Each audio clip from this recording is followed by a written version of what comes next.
Oyo na no nia na bu chief doctor is a fellow one of Ezeagu. I just know balance oye balance nkiti kwele ekwe. Ihe na trend na social media since getting to 2 days now. Ezeagu is very, very hot now. As I'm talking to you, all the native doctors waiting for Ezeagu. Now, so they are standing with one leg now. Because everywhere they're very hot. Just because of this native doctor that was arrested for killing people and using them for ritual and burying their body in an underground pit. All the native doctors, all of them now, that's when they run kitikata, kitikata. And some of them are beginning to come out online to disassociate themselves from that evil native doctor. Now, this man, when they see now, there was a video of this man and that evil native doctor. They were in this video together. And that video is currently trending online. People are now saying that the government, the authority should go and arrest this man. Because this man is also a native doctor in Ezeagu. People are now saying that because both of them are in the video together, that they are colleagues, they are in the same group. For that reason, the government should go and arrest him also. Now, this man is out to clear the air. Because now know say, bad person no get relative.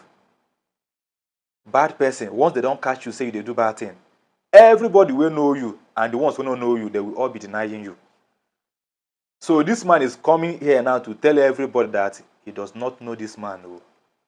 I want you guys to watch the video and listen to everything he said about this native doctor that was arrested for using people for ritual. Watch the video and let me know what you think in the comment section. Do you think this man is telling the truth, that he has nothing to do with that man? Or he's just trying to disassociate himself from the man simply because he has been caught? Just let me know what you think in the comment section. Thank you. Oyo na no nia na bu chief doctor is a fellow one of Ezeagu. I just know balance oye balance nkiti kwele ekwe. Ihe na trend na social media since getting to 2 days now. Mwesi ka unu mata na oye na-emere ihe na ihe adem ya.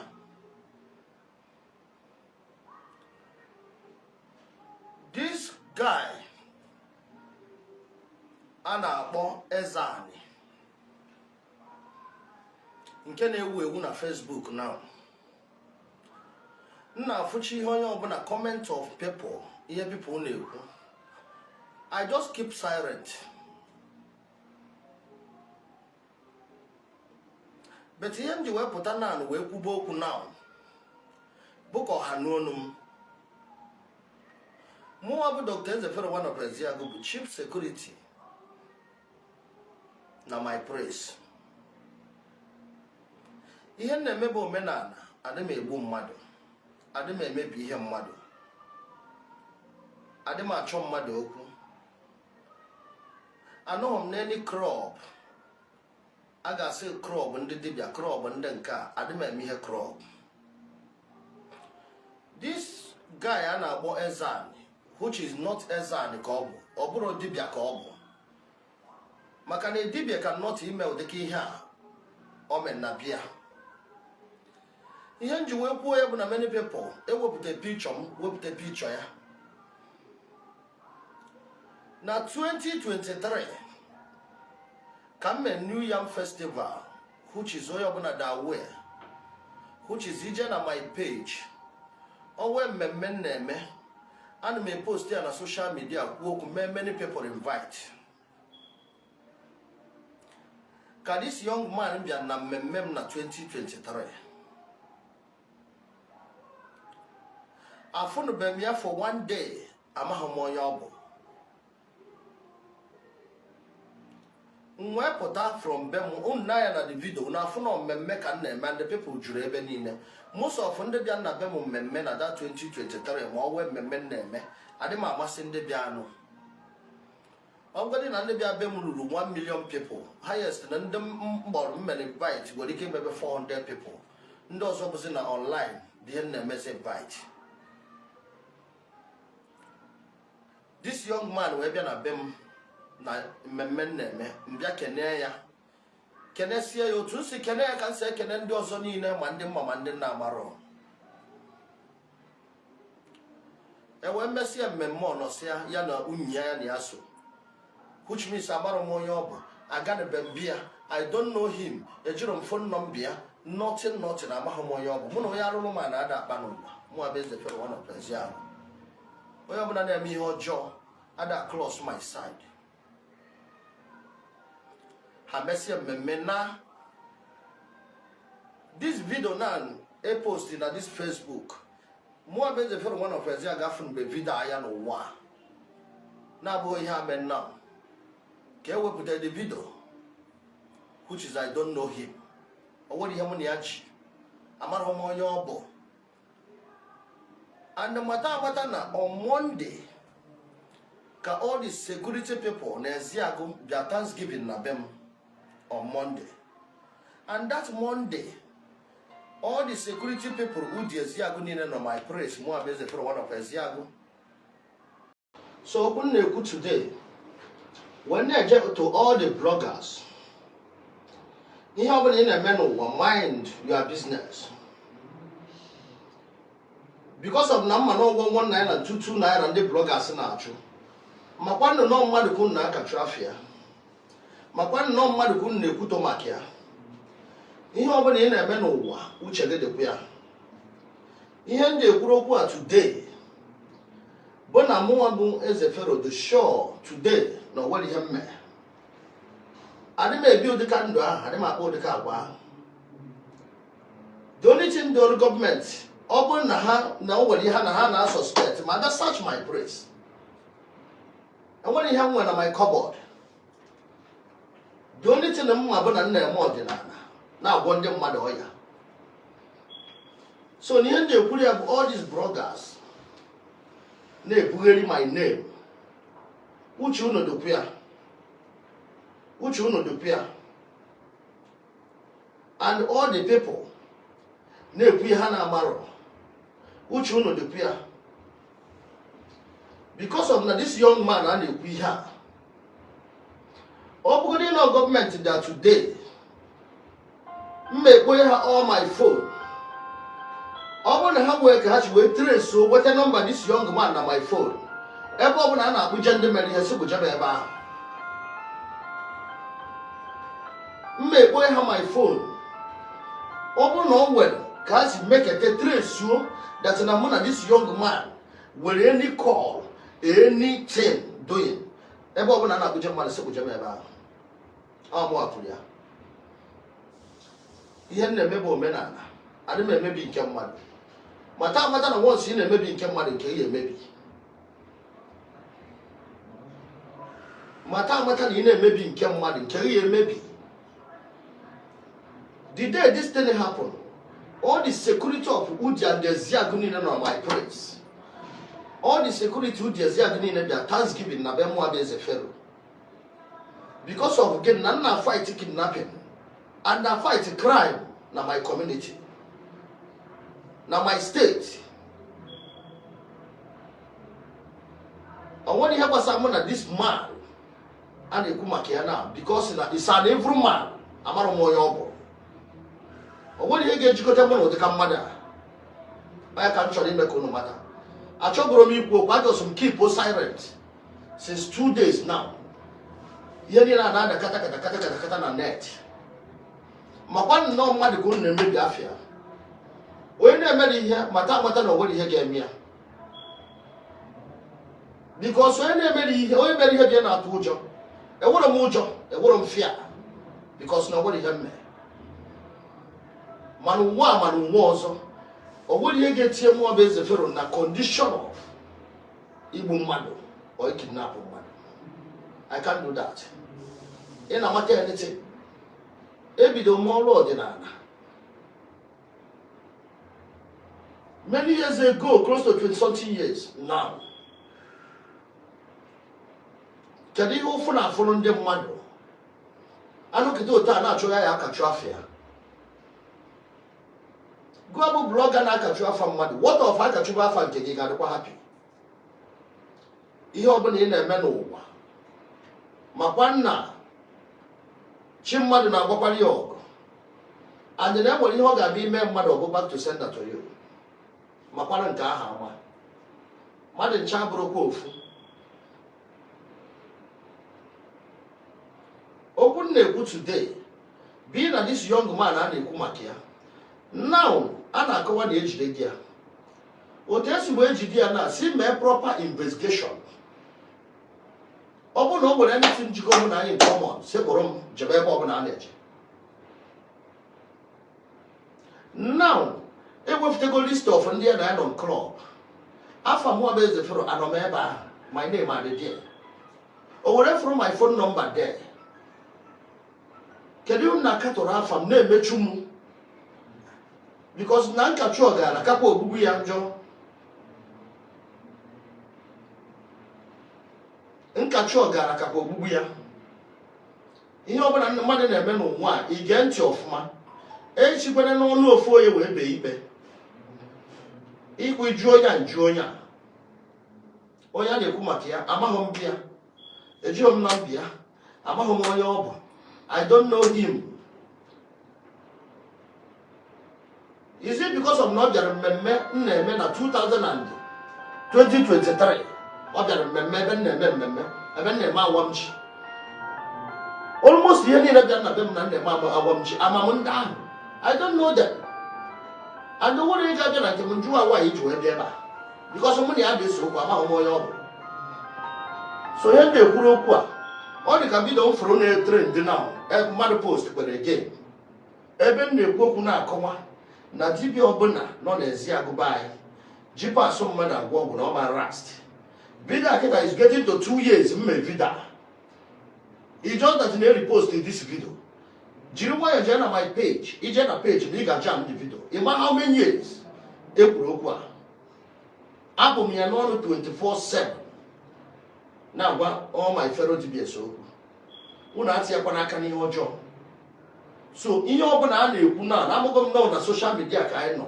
na onye ọbụla ga na-ekwu nke masịrị ya mana ịmakwara nke bụ eziokwu ihe ọbụla ikwute n'ọnụ ebe a ya eso gị na ya family mata ya amata ihe ọbụla ị jọji today n'isi mụ abụ eze fero ga-eso gị na ya family nyochekwa na okwu ọfụma be fair anything.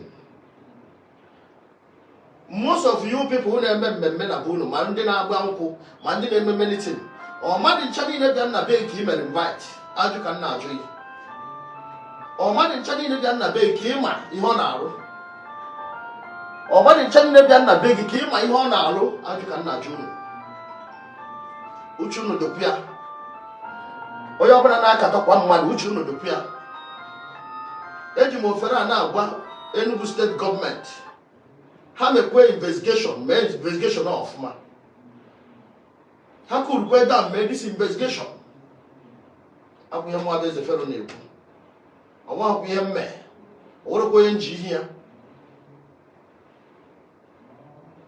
last year ka ndị kidnapping na-eburu ndị mmadụ na Ezeagu all everywhere na Ezeagu 24/7 na Ezeagu and Uji Muabenze fero bịa kpọrọ all the security Uji Ezeagu niile wee sị ha na ihe a na-emezi adịwagokwe somehow a na-emekwa ya n'ime ya ndị achụkwara m bịa na be m ka ha kidnap Muabenze fero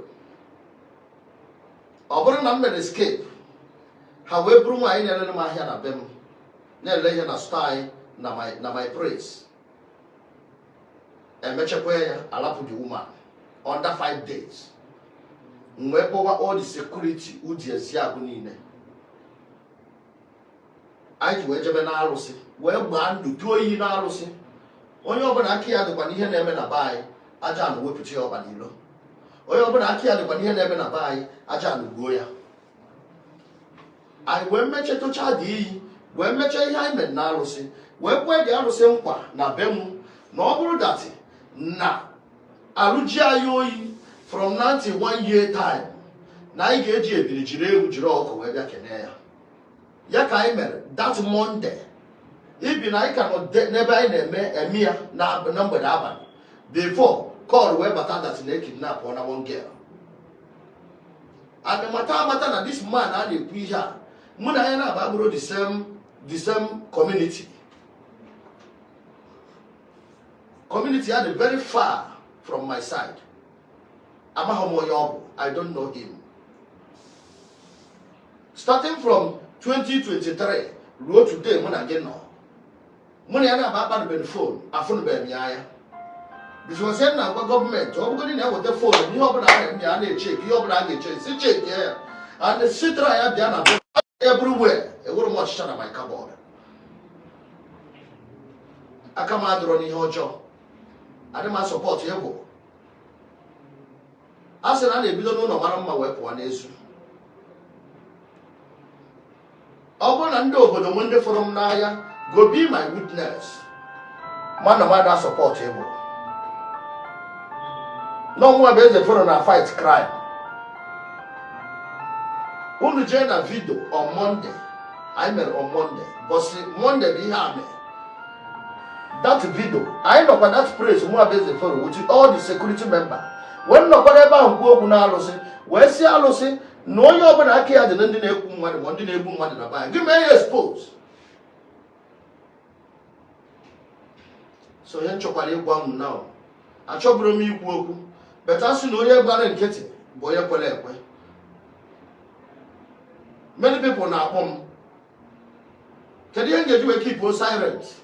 And not want it to be more but because of what?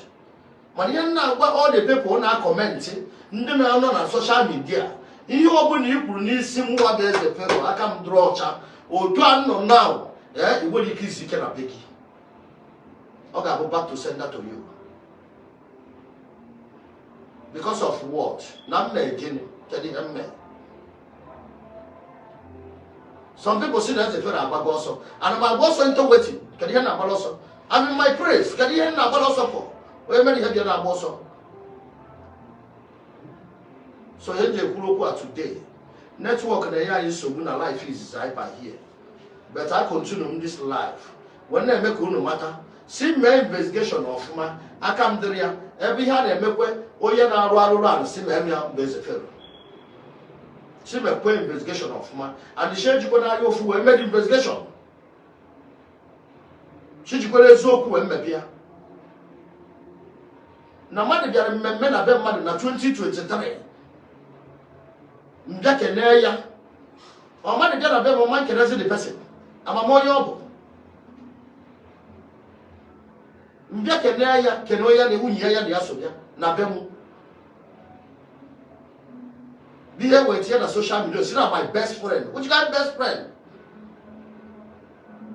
Or when a best friend you get see where the money gets where the number money and about their work call. Money and about that for. I'm a more yob. I'm from the from 2023 up to today. No. Okay, now. When the native doctor need to book the war on Ezeagu.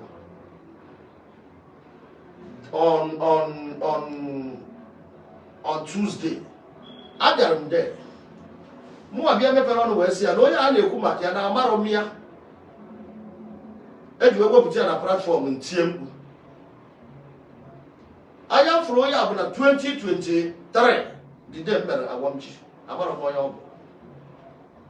And the mother well right of Fabian and Ben Madu. I brought my baby you at the hobby. Because of a lot of people here. Many people on the social media are not them. I can chat 3 million people. They are not them. Ezeagu. Some them never invite. Man, this teacher more. Man, this many states in each teacher. That's not them. I don't know them. It's just that I'm not invite open the social media. And make I announce the radio. So here they put about my pasang. Uche ya the prayer. Nkachu ogalaka kwa ogbugbu ya maka ihe na-ewutekwa mbụ nkachu na akachu m because na mbe popular person onye ama ama nkachu na akachu m bịa na-ewutekwa m lizikwe na ihe ọfụma ewepụtara afa ndị ya na ya nọ club na-egosi ya n'ilu akwụ na agba mbụ nke ahụ na onye unu ga-agba afọ ya na onye unu ga-akachu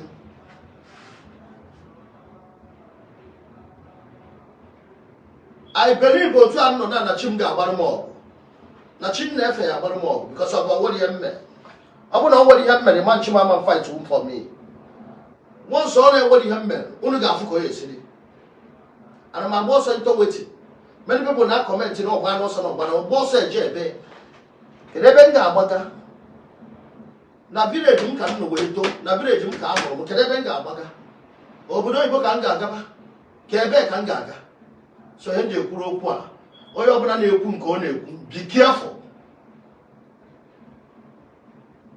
maka na akpa ọzụcha na ịnọ ọzụwa na ihe onye ọbụla kwutekwa n'ọnụ ọ ga-esokwu ya once ị na-emebi afọ mmadụ a ga-emebikwa nke gị akwa mmadụ eze fero na-ekwu ya so ihe m ji wee kwuo okwu a today ka m gwa my followers okwu nekwe ka ihe a si wee dị onye a na-ekwu maka ya amaghị m bịa ejedebe m bịa a na-akọwa na afọrọ ndị emere nke a na emere nke ọzọ na bịa I don't know them amaghị m onye gbasara mụ na bịa ejedebe m bịa I don't know him kedu ihe a na-ekuru m because of na mụ na mmadụ bịara na be m na nna eri ya na nna eme awa m ji ndị ji foonu karị foonu bụ ebe niile eme vidio ebe m bịa kelee ya ọsọsọ ya na-anụ bụ nkele unu jee na my page ebe ahụ kiriwedụ ndị nkele na nkele many people ndị bịara awam chi m ekele m uncountable people which means ndị na-ebịara awam ji onwe ihe onye ọzọ mere echi niile asị na ya na eze fero dị na mma okese ya some of you people nọ ebe a some of you people nọ na Facebook o were unu na-adị eme mmemme unu na-emeche mmemme ụfọdụ na-agba nkwụ ụfọdụ na-eme beria ọ ndị niile bịa beria na be gị ka ị ama ọ ndị na-ebịa na-agba nkwụ ka ị ma ihe m ji ekwukwere okwu a onye ọbụla na-ekwukwe nke ọ na-ekwu uche ya dịkwu ya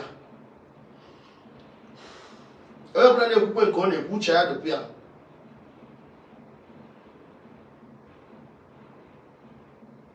nke ọbụla ị na-eme uche gị dịkwu ya all these bloggers agụụ na-agụ na-achọ ihe ha ga-eji trend unu ada afụkwa ihe ọma mme m na-emegasịrị ndị mmadụ na-ajụ ife bụ unu ga-eji na-akwụ m ụgwọ taa nnọ ihe ọma niile m na-eme pepụl unu ada afụ ya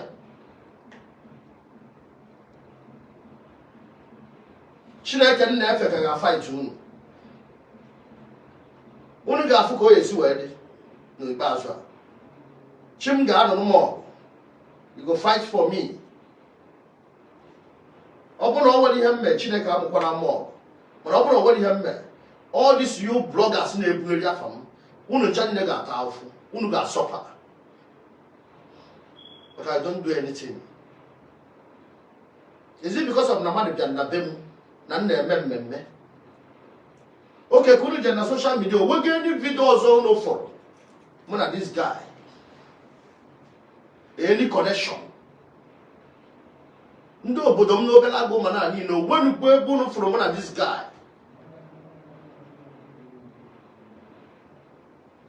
amaghị m onye ọ bụ even this guy kịta na now akwụkwagodi na ọ ga-agwa unu nne mgbe ya hụrụ eze fụrụ m na 2023 ya bịa na bịa amarọ m bịa amarọ m onye ọ bụ aga ndebere m ebe ndị dibịa na-egote material fuo ya adị afụnụ m ebe ndị dibịa na-egote materials ihe eji arụ ọrụ dibịa mfuo ya ada place afụnụ m ya both ma n'ụzọ ma n'ahịa lukwe today so uche unu dịkwa ya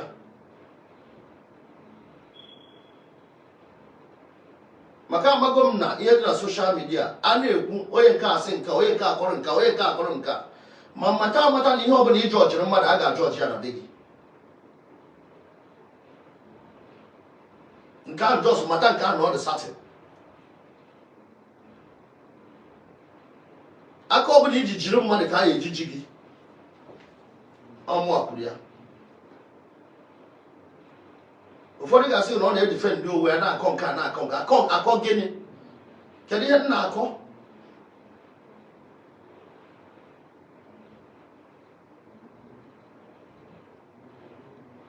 uche unu dịkwu ya a na-asị say no Bezan. More Bez person of Bezan is not a native doctor. A native doctor of an moment cannot do this kind of thing. Or my head mia. No, they can say. They put more person in here than charge of the or cocoa. They gave you the way. I know I'm not doing. Oh, you open up on Yambo, I didn't have them. What where from no level. For what? Even the many people advice. Here was some women. I didn't put a complete chill or dog. But he didn't make a matter today. Who have bloggers and they put my name. Charlie Dick and Nan, he pull him down, more better. Or Kugawagi. Yahes he can life. He cannot have foot to Wahu on Puya. Any person over us in Yagi, but don't want the Peru, Yen Nemero, or cannot have foot to Wahu on Mapuya.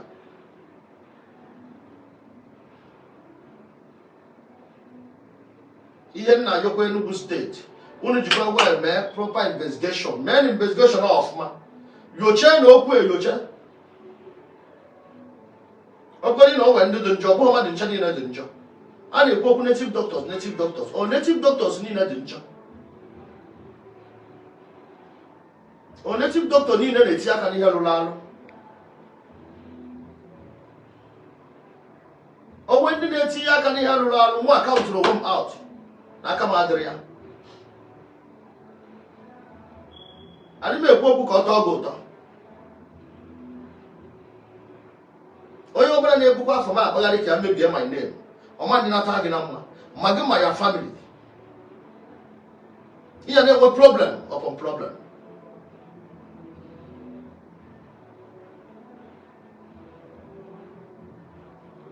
Oh, yeah, JJ work with the Gafa. Many people, Ndana on the crop, Manahano on the crop, Manahana meeting, or war crop with Tijan of Ezeagu Manahana and Mekoya, or war crop, Matibia Anambra or a crop, no Nimia, I remember here crop. And the Matama made this man very, very far. My community, the preacher, community here, you got almost 3 communities or 4. They feel what a boyani Makia. Because I need to go to Ezeagu or they call Nebem Nebia. I'm up on my job. So I ended up to then you were called clear myself. I chop from me book. It's just that now, oh, they come and now feeling in an colon. Now, you see why? Why all this? Can you do that? Whether into waiting.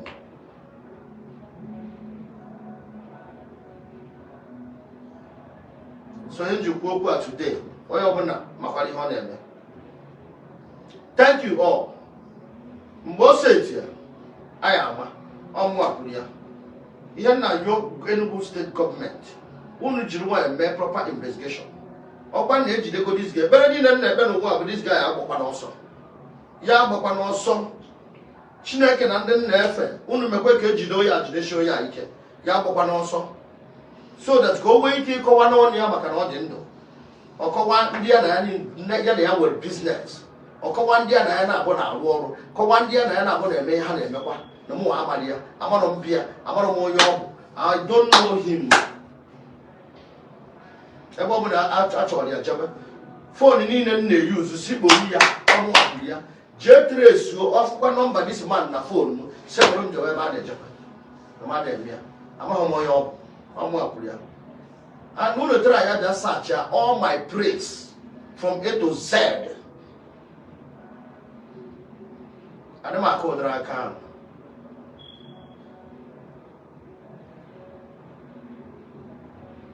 I am going to money. Gun on a punishment. You could have been so well. In Gamma, matter behind you, Mambu Yamma matter. Thank you all.